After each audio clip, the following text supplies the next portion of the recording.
Assalamualaikum warahmatullahi wabarakatuh. Salam Om Swastiastu, Namo Buddhaya, dan salam kebajikan. Halo teman-teman semuanya, kembali lagi dengan saya Vina Rani AS Arifin dengan nomor pokok mahasiswa 02272311067.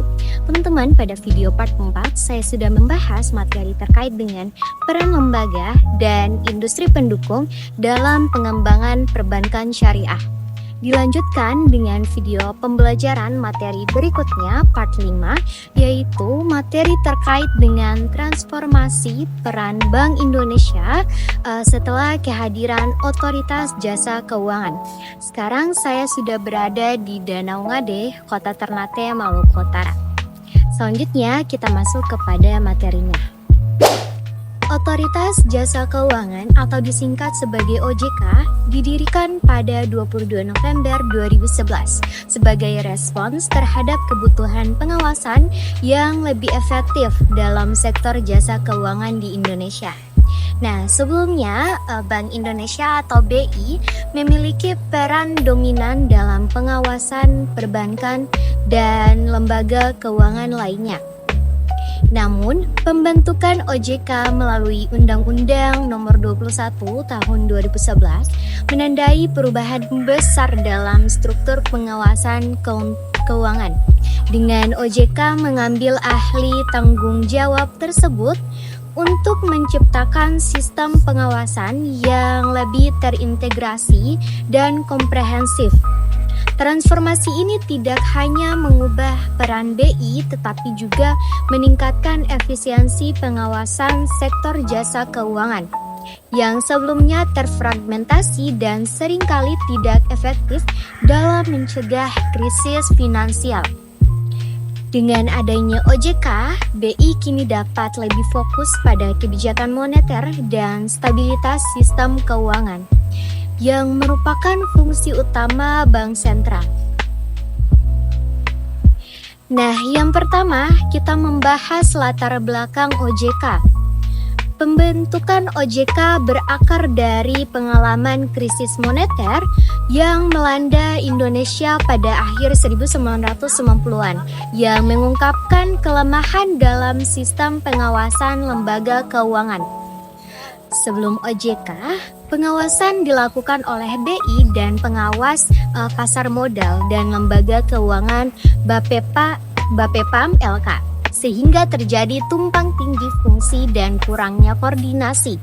Dengan disahkannya Undang-Undang Nomor 21 Tahun 2011, OJK dibentuk sebagai lembaga independen yang bertugas mengatur dan mengawasi seluruh kegiatan sektor jasa keuangan secara terpadu.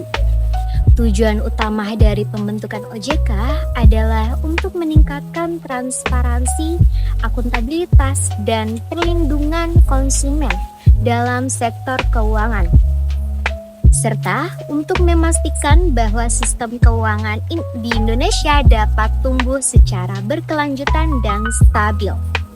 Dengan demikian, OJK diharapkan dapat menjadi benteng dalam menjaga integritas sistem keuangan nasional dan mencegah terulangnya krisis di masa depan.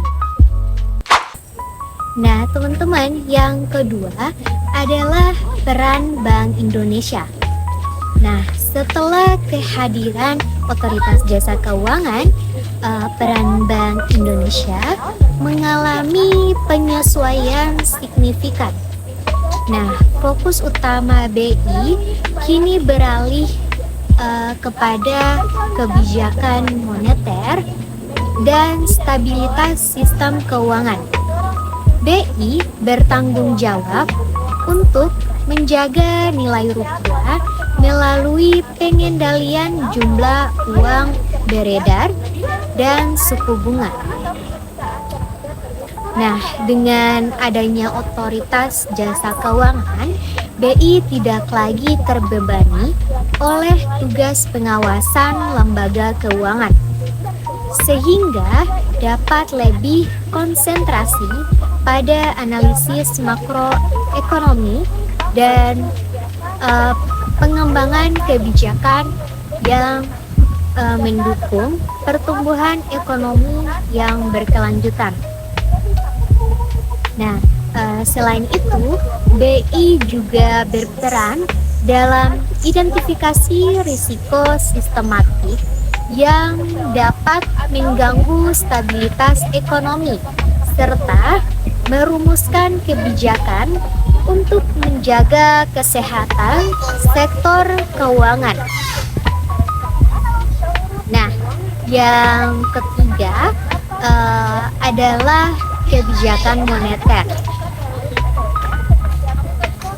Nah, kebijakan moneter yang diterapkan oleh Bank Indonesia itu meliputi pengaturan suku bunga dan operasi pasar terbuka. Nah, melalui instrumen ini BI bertujuan mencapai kestabilan harga dan mendorong pertumbuhan ekonomi. Nah, dengan adanya otoritas jasa keuangan, BI dapat lebih fokus pada aspek makroekonomi tanpa terganggu oleh fungsi pengawasan, yang sebelumnya di lemban. Nah, hal ini memungkinkan BI untuk merumuskan kebijakan yang lebih responsif terhadap dinamika ekonomi global dan domestik. Nah, selain itu, dengan fokus pada kebijakan moneter yang efisien, BI berupaya menciptakan lingkungan investasi yang kondusif bagi pertumbuhan ekonomi jangka panjang.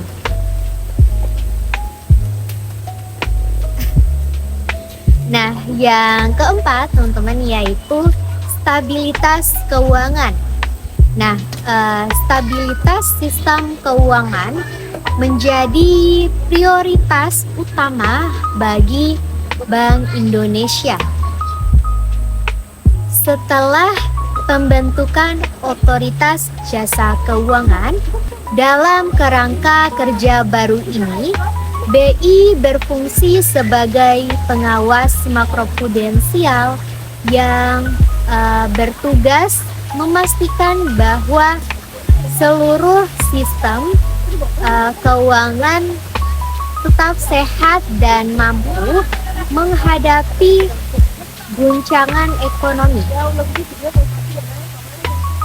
Nah, dengan melakukan analisis mendalam terhadap berbagai risiko yang mungkin muncul dalam sistem keuangan. Nah, BI dapat mengambil langkah-langkah preventif untuk mencegah terjadinya krisis finansial. Nah, selain itu, teman-teman, kolaborasi antara BI dan otoritas jasa keuangan sangat penting untuk menjaga stabilitas ini, di mana kedua lembaga harus saling berbagi informasi dan analisis mengenai kondisi pasar serta risiko-risiko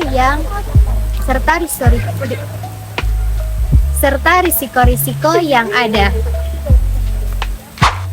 Yang kelima yaitu koordinasi antara BI dan OJK.